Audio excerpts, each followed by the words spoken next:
नमस्कार. मनूच्या स्वयंपाकघरामध्ये आज आपण बनवतोय कांदा आणि बटाट्याची भजी. तर सगळीकडे भरपूर पाऊस चालू आहे आणि अशा पावसामध्ये आपल्याला चमचमीत खाण्याची इच्छा होते. तर आज आपण जरा वेगळ्या पद्धतीने ही कांदा आणि बटाट्याची भजी बनवतोय. तर ही भजी कशी बनवली चला तुम्हाला दाखवते. सगळ्यात अगोदर इथं मी एक बटाटा घेतलाय आणि त्या बटाट्याची जी साल आहे तर ती साल आपल्याला काढून घ्यायची आहे.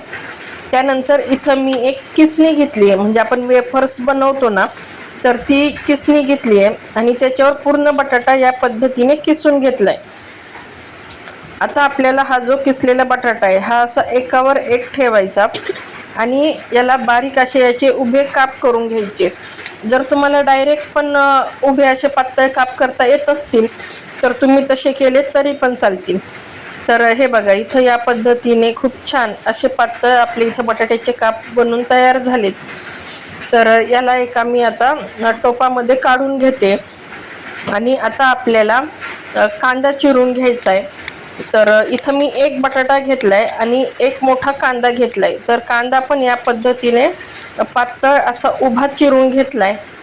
तर जेवढं शक्य होईल तेवढा पातळ आपल्याला इथं कांदा चिरून घ्यायचा आहे आणि या पद्धतीने कांदा जो आहे तर तो व्यवस्थित असा कुस्करून मी इथं टोपामध्ये घालून घेते. त्याचबरोबर स्वच्छ धुतलेली कोथिंबीर पण इथं मी बारीक चिरून घेतली आहे. आता जो कांदा आणि बटाटा होता तर तो आपल्याला एकदा व्यवस्थित असा चांगला मिक्स करून घ्यायचा आहे. यात आता मी एक मसाल्याचा जो आपला चमचा असतो तर तेवढा भरून धन्याची पावडर घालून घेते. त्याचबरोबर एक चमचाभर इथं ओवा घेतलाय. ओवा चांगला व्यवस्थित हातावर असं चोळून घालायचा, म्हणजे ओव्याचा ना एक छान असा वास येतो. तर ओवा घालून घेतलाय. त्याचबरोबर इथं मी 4-5 हिरव्या मिरच्या आणि लसूण हे ठेचून घेतला होता. जर तुम्हाला मिरची नसून घालायची तरी पण चालेल, म्हणजे बिना मिरचीची पण ही भजी खूप छान लागतात, किंवा हिरव्या मिरची ऐवजी तुम्ही लाल तिखट घातलं तरी पण चालेल. तर इथं आता हिरव्या मिरचीचा ठेचा घालून घेतलाय. आता याच्यात आपल्याला चवीप्रमाणे मीठ घालून घ्यायचंय. तर इथं मी मीठ घालतेय. आता याच्यामध्ये मी 2 चमचे बेसनाचं पीठ घालते. तर सुरुवातीला 2 चमचेच मी इथं बेसनाचं पीठ घालते. कमी जास्त इथं आपल्याला बेसनाचं पीठ लागू शकतं, आपल्याला बेसन जास्त वापरायचं नाहीये. आणि 1 चमचाभर इथं मी तांदळाचं पीठ घातलंय. तांदळाने ही भजी ना ही छान अशी कुरकुरीत होतात. आणि त्याचबरोबर आपण जी चिरून ठेवलेली कोथिंबीर होती तर ती कोथिंबीर मी यामध्ये आता घालून घेते.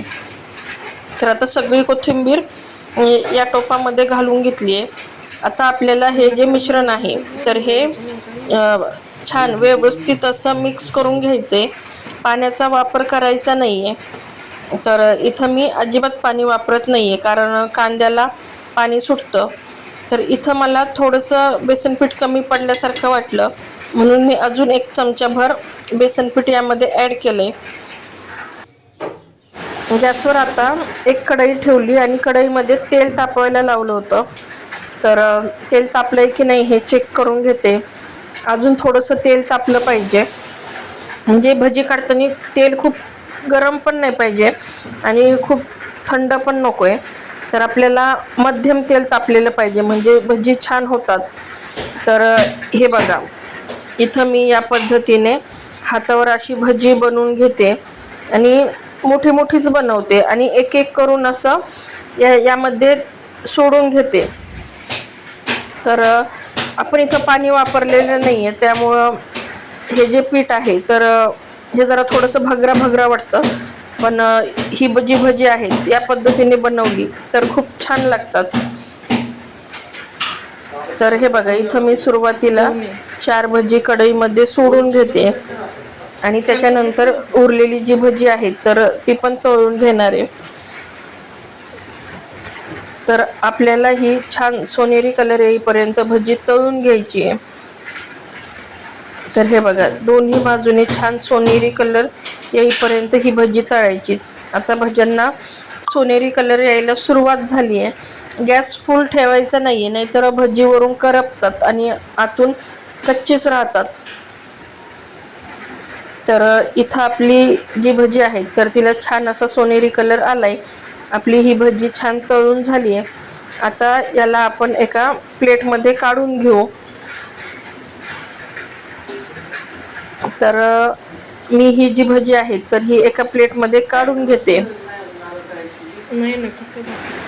आणि राहिलेली जी भजी आहे तर ती पण याच पद्धतीने मी इथं तळून घेते. तर बनवायला खूप सोपी आणि झटपट होणारी ही रेसिपी आहे. तर हे बघा, एक कांदा आणि एक बटाटा या दोन्हींपासून आपली इथं छान अशी कांदा बटाटा भजी बनवून तयार झाली. तर या पावसाळ्यामध्ये ही गरमागरम भजी तुम्ही घरी नक्की ट्राय करा आणि कशी झाली आहे हे मला कमेंट करून सांगायला विसरू नका. हे बघा, आतून पण खूप छान अशी शिजली गेली आहे. तर आजची ही रेसिपी तुम्हाला कशी वाटली हे मला नक्की कळवा. आणि अजूनही मनूचं स्वयंपाकघर या माझ्या चॅनलला सबस्क्राईब केलं नसेल तर नक्की सबस्क्राईब करा. बाजूला जे बेल आयकॉन आहे त्यावर क्लिक करा. त्यामुळे माझ्या येणाऱ्या नवनवीन व्हिडिओचं पहिलं नोटिफिकेशन तुम्हाला मिळेल.